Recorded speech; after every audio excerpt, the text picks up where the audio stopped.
Yeah, hearing about the two friendlies between Trinidad and Tobago and Jamaica, I thought it was best to go and see how the two programs were looking in terms of the development, well, we have to call it development programs because it's like local players. Okay, it was not a FIFA date, but in listening to some of the Jamaican supporters here in Toronto, they felt that Jamaica was putting too much into the foreign-based players and sort of sacrificing the local program in terms of development of the youth and stuff. On the flip side, on the Trinidad and Tobago football, well, we know Trinidad and Tobago were going through some changes at the administrative level. They're under Mr. Carrying adults now, and they hired Dwight Yorke and wanna make this very known. This is something over the years Jamaica and Trinidad and Tobago has been doing. I think it's a good thing. Regardless who's leading these teams, I don't think these two countries should stop. The rivalry will always be there, and it's a type of cutting-edge thing, and you saw that in the second game. Into Jamaica with these rivalry games with Trinidad and Tobago, and even with Canada, with Steve McClaren. When it comes to hosting, they take no prisoners. And that's a good thing. They're about winning. As we always say, Star Soccer Review has always supported everything Caribbean. Our choices is Canada, Jamaica, Trinidad and Tobago, and anything Caribbean. And when it comes to World Cups, we support kickoff. Okay? We really don't have a favorite, we have sentimental choices. And back to the programs, these two programs, Jamaica and Trinidad and Tobago. I thought, okay, I'll go down and take a look at the local players from the Premier League and whoever else the Steve McClaren was going to look at. For Dwight Yorke, I wanted to see how he was handling the position. I felt that the squad more than likely would have been motivated under somebody as reputable a footballer as Dwight Yorke is. And again, Dwight Yorke coaching staff has a lot of expertise. You have Russell Latapy as his assistant. He brought someone with him from the UK. Forget the gentleman's name. He has Russell, who under national coaches, multiple teams. He has Derek King. Everybody in Trinidad and Tobago know who Derek King is. He make claim to fame was with Joe Public. The two games, the first one was in Montego Bay in Jamaica, and the second was in Kingston. A little disappointed to the fact that in inquiring about the whereabouts of Trinidad and Tobago, there was no information to be had. And when I thought the two teams would have been practicing more than likely in the venue that the game was supposed to be, I learned that only Jamaica was practicing at the sporting complex in Montego Bay, and Trinidad and Tobago training at in Ocherias. So that we call that a curveball. It wasn't what I expected because I was hoping to have a little word with Dwight and Russell Latapy. But I'm there already, and I got to make use of my time there and to be able to see exactly what happened with these two squad of local players. The two friendlies, I felt that Jamaica coach Steve McClaren had a little more risks and a little more to lose than Dwight Yorke based on the Jamaica team was favored. The game in Montego Bay I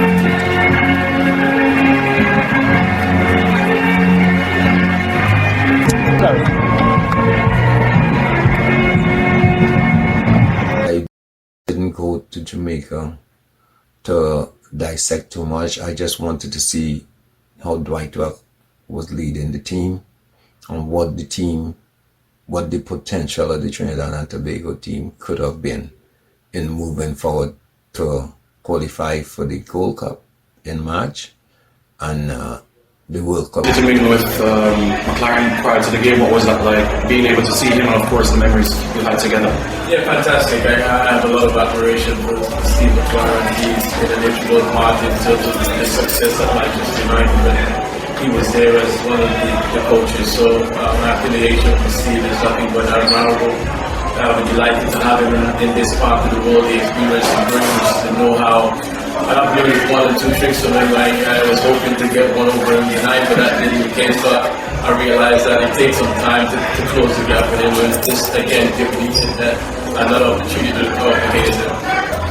What's it like to be the transition from being a player to a coach at the 2006 World Cup, and now you're preparing your next generation of footballers for North America 2026? Well, listen, first and it's a real privilege. I didn't see this kind of happening before coming in this quickly. I expected to kind of happen once I decided to go down the management transition, as you call it. For me, it wasn't really a big issue. I just had to make the commitment, make sure I, cross the T's and dot all the I's. Now I've done that. I'm really focused. I had some experience in Australia, so that really put me in good stead. But coming into the job is nothing that I didn't expect. I expect the challenge. I expect my players to be challenged. And certainly the experience as a player, I think somewhat that will certainly help me going forward. But where I used to influence the game as a player, I no longer have that ability to do that. I have to influence the game on the side of the pitch as a head coach. So hopefully that will be the case. The experience I've gained as a player, certainly as an international player as well, will then pass that experience on to some of these players. But we need to build, which is what we are doing, because of young players, exciting time for Trinidad and Tobago football, and hopefully that will be the case next year. To wrap it up in a nutshell, Jamaica was the better team. So in the press conference, all I wanted to know from Dwight is if he was comfortable or how he felt after the first game. Question? Yeah, based on this game, you all set for the second game? Yeah, listen, I mean, we came here to play two games, one here in Montego and the other one in Kingston. We haven't got a lot of time, turnaround time. What we're going to do, we're going to go and review it and look at the options. But as you can see, the rotation of subs, that's always going to disrupt. We need to look at players and the opportunity to look at players and see where they are in terms of the level that we're trying to raise our national team to compete against these teams. But yeah, fairly happy with the outcome. Certainly we performed tonight, and the competitiveness and the attitude from the players who couldn't hold it. Of course, the results, people's going to look at the results and think, but we have a bigger vision in terms of where we're trying to get to, and we continue to build, and this is a really good stepping stone for us. Interesting to hear about Dwight. He handles questions very well. We know he would have anyways, because I don't think you can throw too much things at Dwight that he hasn't been asked. But from a coaching point of view, I'm not sure how comfortable the questions start coming when points are going to be determined. And I just want to say this. There seemed to be a little shift, positive shift, when it comes to the offense. But even the last third, the offensive third, is still begging to find out exactly how they're going to break down defenses. Now, as an offensive player myself, I know these things take time. It must have chemistry. You must have a feel for who's going to give you the ball, when they're going to give you the ball. This is how offenses work. Coach McClaren, I asked him questions going into the practice. You having the diamond in the rough, or you actually looking for players to actually bring into the team? Diamond in the rough, you're absolutely right. But I'm looking for players who can contribute to the squad. and do our better than what we have at the present moment. That's the key thing, if they're good enough. Followed by President of the Trinidad Football Association, Mr. Peter Edwards. He's followed by Senator Charles Seakley.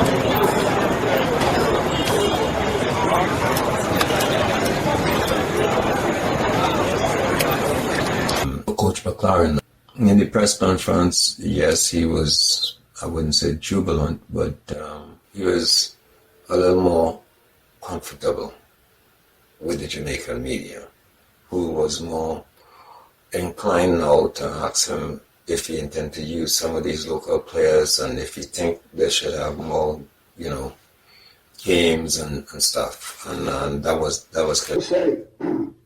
I've lost my voice. Okay, Coach. This series ends on Sunday when we play Trinidad in Kingston. How important it is now for after this that you pick local players to keep on training together, learning your system?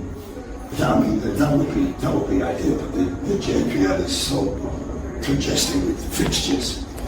We would like to have had 2 days 2 weeks ago with them, 2 days last week with them, and 2 days this week with them.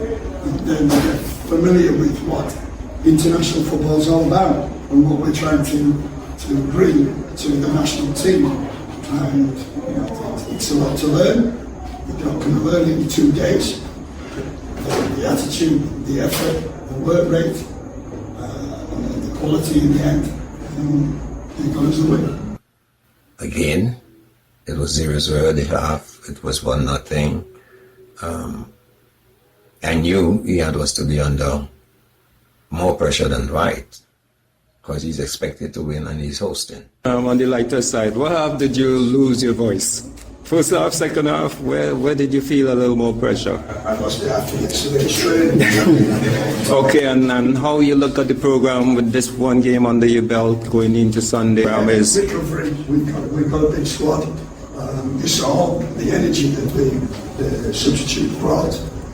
We need that energy again on Sunday, so we've got quite a few knocks, quite a few tired players. We look, we reassess tomorrow, and we pick a team on Saturday that hopefully can repeat the result on Sunday. The second game, we're going to deal with the Trinidad and Tobago assessment first. The second game in Kingston, he lost the first game. Of course, he was saying that it wasn't about the win and lose, and he just wanted to see to certain things the team carry out what they wanted, and he was comfortable in moving forward. The atmosphere of the Anthony Spalding Sports Complex, Kingston, was different. Watching the teams warm up, the atmosphere looked like it was going to be a little more tense. Spectators on both sides, which was different to the Morby Sporting Complex. So it means that Jamaica would have had the intensity and the support of the 12th man. No doubt about that. Ladies and gentlemen, please welcome the teams for tonight's Friendly International, Jamaica's Reggae Boyz and Trinidad and Tobago's Soca Warriors.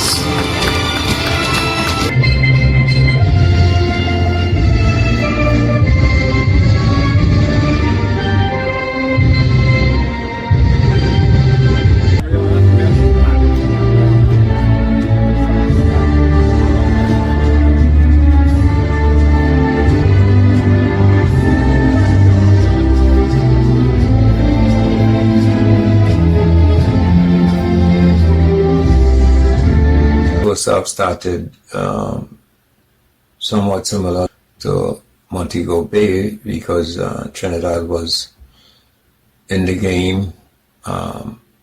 They seemed to have a effective high press. It was working fairly good. The goalkeeper, the Jamaica goalkeeper, he was in mix, although he had lots of options. He seemed to be, enjoying too much of the options and taking a little too long to distribute. So in the first half, Trinidad did a fair job and was rewarded with a corner kick after the third consecutive corner kick. as they say, the two-time is a charm. So it was from the right side with in swinging corner kick. One of the noticeable things in the first half was Jovan Jones roaming left to right in the midfield, leading the team. So different to Montego Bay game, because in the Montego game there was 0-0. Now the pep talk at that half, it would be Jamaica having to come up with a strategy of drawing even and going ahead, and Dwight more than likely talking about expanding the lead or defending the lead. As it turned out, from the opening whistle of the second half, Jamaica looked very businesslike. So with the game winding down and tackles getting a little intense, as I said, you had a 12-man advantage for sure in that game compared to Montego Bay. And I was looking at and trying to determine when Dwight and his coaching staff would make the change or changes. So they decided at the 60th minute to make changes, but what surprised me is the fact that there was at least 6 guys at the sideline waiting to come on.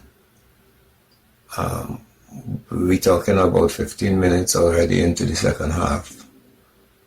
Jamaica looking for that equalizer, and I just thought that that was a bit too much, too drastic a change in strategy or whatever that was. From a defending point of view, yes, I agree with the substitution at that time. When you listen to Dwight in the press conference, he seemed to try to justify changing 6 guys and shortly thereafter putting 4 more guys in, also with a goalkeeper change. At least some minutes on the pitch. And so with the 2 games in that, we needed to try and get everybody on the pitch to give them a fair chance in terms of, implementing the ideas and being part of the team.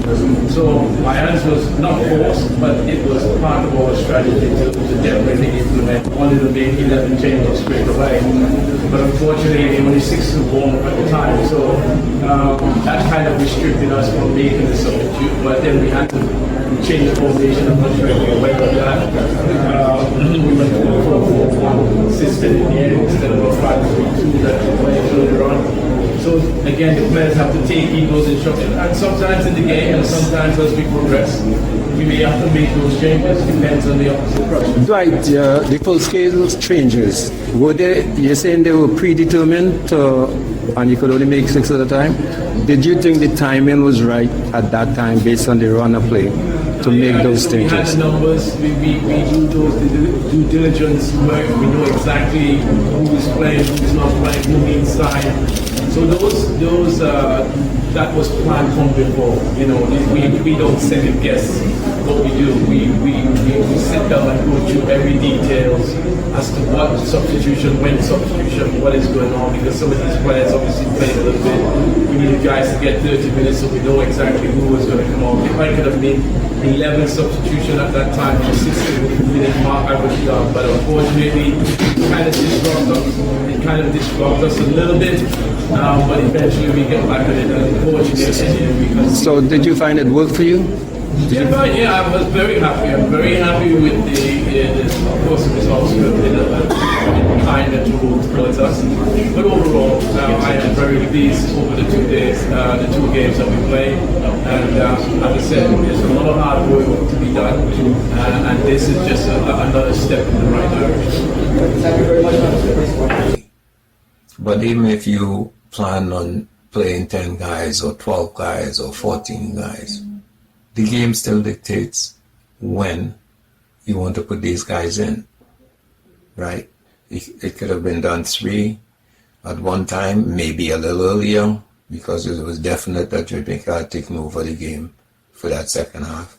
And 3, I suspect that the directive would have been a little more, would have been comprehended a little better, and you would have been able to see, based on your increments of changes and substitutions, you would have been able to see how it working, and even direct the other 3 or 4 or how many to see what wasn't happening and what was happening. But what was happening for sure is Jamaica was definitely coming through the left side, their left offensive side. Almost like a loss. That's why the T&T players are a bit disappointed. Coach, noticed that you were in the stands for this game and Coach Merangala was on the bench.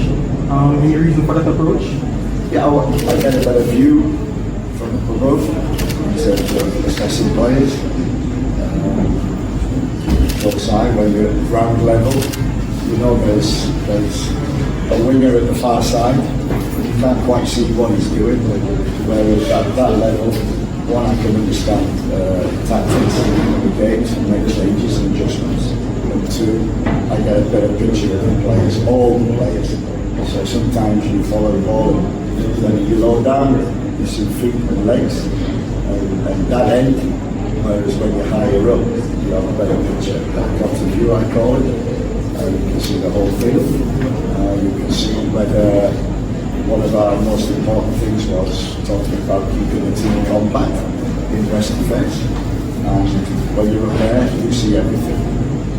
How compact we are, how compact the team is, how structured we are when we don't have the ball, and then also in build-up, are we in the right positions to take it. So I've always done that, and taking advantage of that, and trust Meron, who's done a great job with the squad. He's followed them since December when we talked about this project. He's followed them, he's picked the squad, picked the players, and we've worked with them. And so a lot of credit goes to Meron for putting this on this week. I want all the teams in the Caribbean to do well, but I look at the coaches, the people who are supposed to make them do well. That's my whole thing. Also said that the players were a little disappointed and upset, and he liked that and stuff. And as I said, Dwight know what to say and when to say it. Give him that. Yeah, I think anybody likes it because, and this is another learning curve. We felt that we done enough to win the game. I'm sure the fans and the people who are probably looking at people who are looking at the game would probably think that we were slightly the better team and probably a little bit unfortunate to concede such a late stage in the game. It's always a little bit, the players are very disappointed in fact there, and I think for me that's really good. That's a real good sign that is happening, that that we have come this far in such a short space of time, but there is a lot of work, and we know that going forward we need to see those games off. Even if you give him that, there's certain things doesn't change in this game, regardless if it's Dwight Yorke or whoever it is. 6 changes at one time, friendly or no friendly, you're in hostile territory. It's a rivalry game. I guess he couldn't forget that. I said we tried to give them a lot of information, a lot of detail, which is what international football is about. What I'm delighted with, where they behave, they train, they've never been late, attentive in meetings, cooperative, collaborative, joined in. Like I said, I really enjoyed it. They're a real good set of players, and as I said, I hope everybody benefits from this success. What I really wanted, the press conference is not the thing. I normally just ask type of coaching decision to get the headspace of the coach. I'm not onto players and all these things. But in the second game, when Trinidad and Tobago took the lead 1-0, I really would have liked to see how Coach McClaren would have handled the loss when he was favored. That would have told me a lot. Because to me, he came into this Jamaica squad with UK players, which has a little kind of comfort zone. Whatever his perception is about the game in CONCACAF, he of course he knows Canada, USA and Mexico is in the World Cups. And him and Dwight Yorke, they both take the job to get the countries into the World Cup. So McClaren knew, with the UK-based players who already played in the Nations League and they played in the Copa, that he had a little idea that he could have done something. Dwight Yorke took the job knowing that, or feeling that the only way it could be up. But to stay stagnant because Anchor didn't do too bad a job.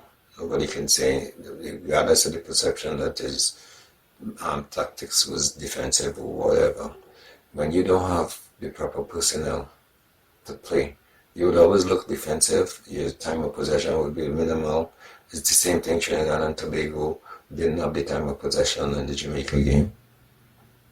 So it didn't really change for Dwight Yorke in terms of time of possession or anything like that. The intent and the motivation might be a little more enhanced under Dwight Yorke, right? And Dwight now has to do a job in how we motivate the team and how we can get them to move this mountain, because it's a steep climb. How they're gonna handle this mountain. So, and it could be done. It could be done. So, as I said, that's what I wanted to see, which is, because to me it was about the coaches and how they look at that personnel, local personnel. As I said, Trinidad and Tobago process, because they've been dealing with local personnel for a while. They don't have that much international players. But the Jamaica thing is a different animal for Coach McClaren. So that is what I went to see. Just maybe it's a situation, I'm not even sure who's going to make the team, if anybody is going to pick anybody. Maybe he will, to appease the Jamaican public. But he's hoping he can get people who might be better than those on the squad. But we'll see that when it happens. Back to the Trinidad squad. Thanks for the time. We have time for one more question.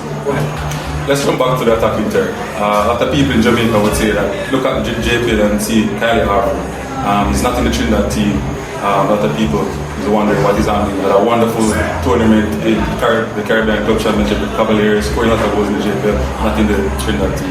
Listen, we are football men, we make football decisions. We're not going to get all decisions right. We have a good bit of selection of players to look at. I suggest that any player who's probably think that they've been overlooked at this point in time, we had, in the 3 times or the 3 meetings since we have met up as a unit, we had multiple amount of players and still haven't been able to see all of them. There's some of the foreign players that I've not even been able to see. So he's not alone. So my message is to every young players out there is to keep them head up. This is we on a journey. The journey doesn't just happen one night. It's going to be a year, hopefully a year journey of trying to reach the World Cup. And these guys, if you're available and you're good enough and you continue to do what he's been doing, there's only so much one can be overlooked. So my job is to try and select the best players possible. On this occasion, it probably wasn't meant to, but it doesn't mean that we're not going to be looking at him. So, hey, if anybody needs to be blamed, I'll take full responsibility for that. But I'm in that position. Thank you very much. Thank you. For me, my assessment is some of the players who I've seen there, I don't want to say to anything in a way, but in my assessment, I don't think some players can lead, because most of my assessment, leadership on a team is very important on that field of play. And yes, Molino might be a senior player, and yes, he might be scoring in the Pro League in Trinidad and Tobago, but he's a much-traveled player. I don't know about his motivation. I don't know about if he can go to the next level, right? I haven't seen, as I said, because of the logistic problem, I haven't seen the practices to determine how players like him and Joven Jones, how they think, but in the 2 games, Molino captained the team in the Montego game, and Joven Jones captained the team in the game in Kingston. It was 2 different type of leadership. Where we were lacking a little bit is in that cutting third, and I think, again, it's an opportunity for us to see what they're capable of and know where we need to improve and keep building the team. But overall, I'm very, very happy.